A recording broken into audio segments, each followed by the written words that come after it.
Now, Eyewitness News NightBEAT.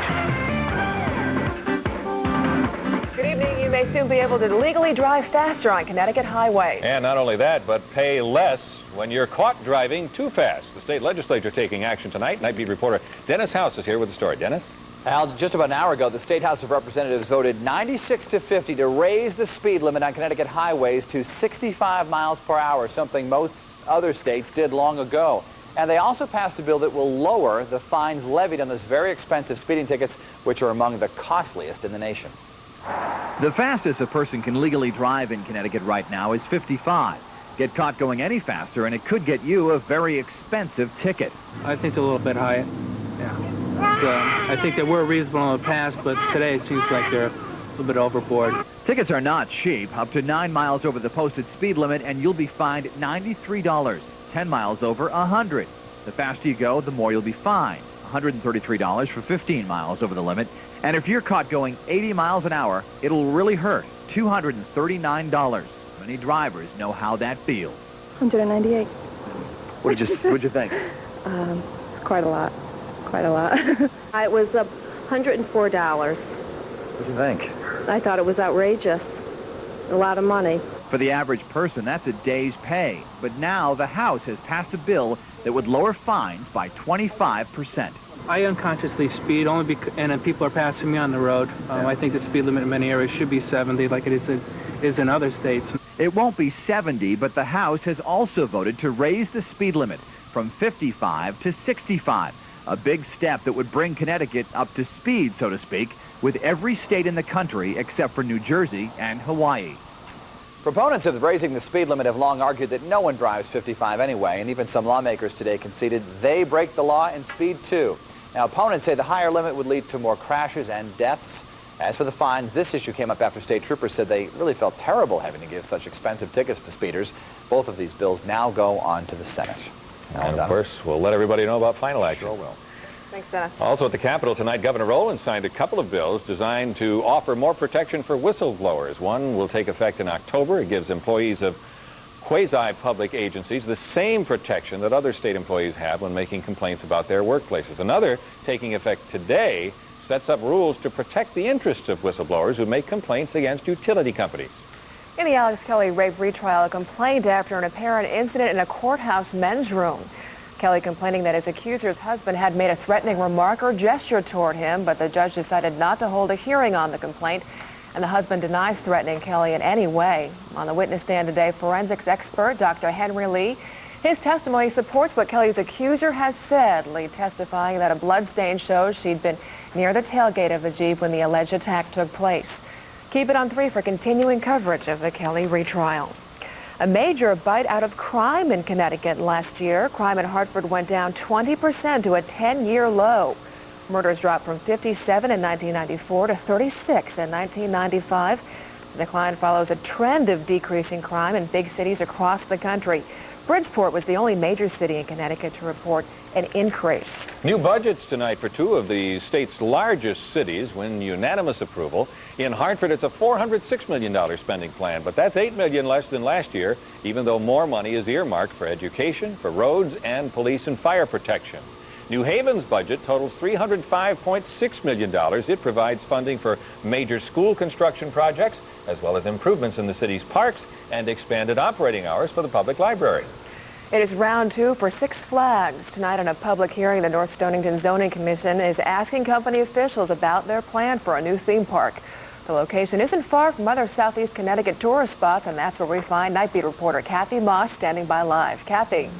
Well, Donna, this was billed as a public hearing tonight, but the Planning and Zoning Commission had the floor first, so it wasn't until a couple of hours in until it was open to public comment. Now, earlier in the night, we spent time with one couple in North Stonington who say if this development deal goes through, it'll change their lives forever.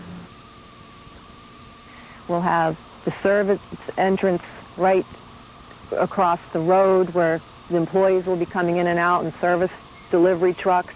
Mike and Ann Marge and their 2 kids live on Anthony Road in North Stonington, a scant 200 feet from where a Six Flags theme park would be built. They're against the project. They wear buttons that say Nix the Six and fear losing the quiet country oasis they call home. If the zone change happens, I don't know what. We'll see 425-foot rides. We'll see 200-foot light poles. We'll have laser shows and noise and fireworks. And that prospect drew hundreds of other residents to this second public hearing tonight, where some residents say their concerns were not always fully addressed by theme park officials. For instance, this man who was worried about traffic. Well, if you take 15,000 cars and multiply it times 30 feet, it's in the vicinity of 60 miles, is that incorrect? It certainly is. I guess you're assuming that they don't move, which they do. Before development can move forward, Six Flags first needs planning and zoning approval to change the proposed site from mostly industrial to entertainment use. A decision even the planning and zoning chairman calls the biggest issue the panel has ever tackled. A major decision. It's setting the tone for the town one way or another for a long, long time. At tonight's public hearing, there weren't all opponents here. Supporters came with thousands of signed petitions for the commission to help push the deal through. They won't even know the park is there. The town roads will remain just what they are, beautiful country roads. One little corner, just one little itty-bitty corner. But tell that to Mike and Ann. They say their town's not big enough for Six Flags and them. If someone really likes it that much, Jackson, New Jersey's only 4 hours away. Help themselves. And Jackson, New Jersey is the site of another Six Flags theme park. Now, we understand that the meeting has just broken up. It went about 4 hours. Now, tonight, lots of folks had a chance to question Six Flags officials, but not everyone got the chance. So this meeting, public comment, and questioning will continue June 12th. Back to you folks in the studio. Our Kathy Moss live in North Stonington tonight. We have a developing and breaking story we've been following for a couple of hours now this evening. Tornadoes in Texas killed dozens of people so far, injured several others. Right now, we're going to take you live to the scene. We have reporter Steve Spriester. He's joining us live from the hardest hit area, the town of Gerald, where there's been trouble in the past. Steve? Well, Al, as you can tell, this has become a makeshift shelter. Usually this is the Gerald Community High School cafeteria. Tonight, it's just a place where people can gather, people who have no place to go. And as we get into this video, you can tell that this was a twister that hit with some deadly force. And as the gruesome task of trying to find survivors and identifying victims started as soon as the twister finished. What's usually the volunteer fire department in this small town of about 1,000 is tonight a makeshift morgue. The hardest hit area, a number of mobile homes and houses on the southern edge of Gerald. The debris and the searchers, their only clues that a subdivision was even here. Now, the damage was so extensive that tonight emergency crews aren't even sure how many homes were in this area or just who lived here. They are asking for the public's help as the desperate search for survivors continues into the night. Again, the latest numbers we were given is that the death toll is at 30 tonight. That is from the county sheriff's department. DPS is still reporting 20. Al? All right, Steve Spriester reporting live for us. We'll give you more information as we get it. More tragedy to talk about now in Missouri. Racing waters from a swollen creek sweep away 2 young girls who were sleeping in a tent while camping, and tonight they're presumed drowned. 2 boys, the girls' mother and a friend, were rescued after about 6 hours. And wild weather earlier today in northeastern Texas destroyed a stage that was used by country singer Reba McEntire. The singer had just finished a benefit concert for a local hospital's rehabilitation center when the strong storm cell blew through that area. Nobody was hurt. That's the good news. What kind of weather do we have in store? Hilton Kaderli has our first look at Connecticut's most accurate forecast. Hilton?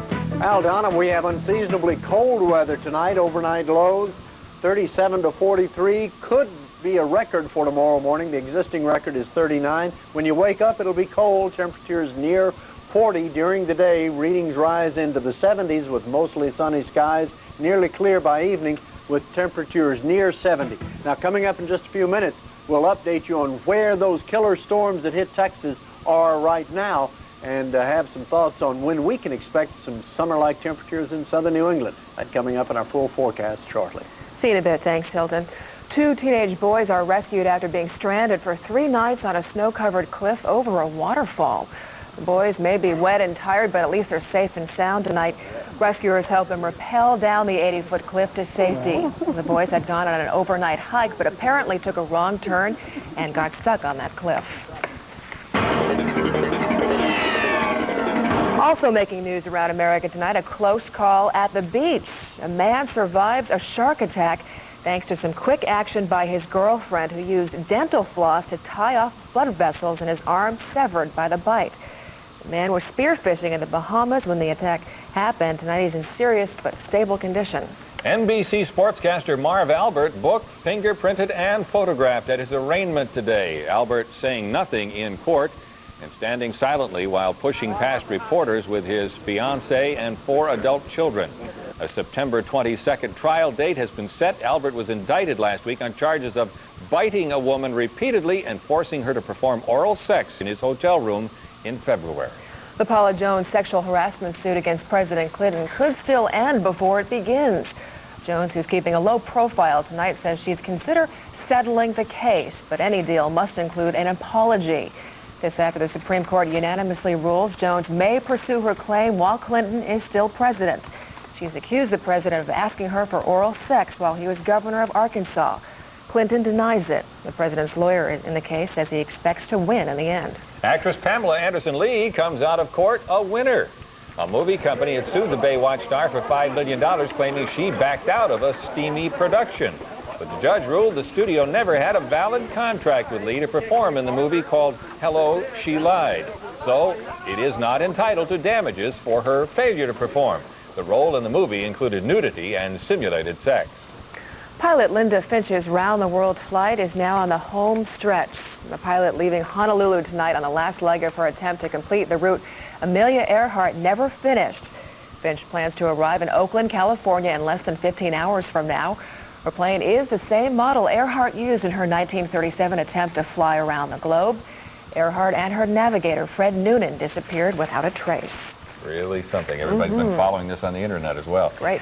Here's another big controversy over youth baseball, and it's happened right here in Connecticut. It focuses on a boy in the middle of the diamond. Tonight, parents vote on whether to remove him from the mound. They're made to protect your pets, but we'll show you what flea collars can do for people. And it's not Jeopardy, but it's close. The Night Beat is coming right back. Channel 3 Eyewitness News. This is Connecticut's news station.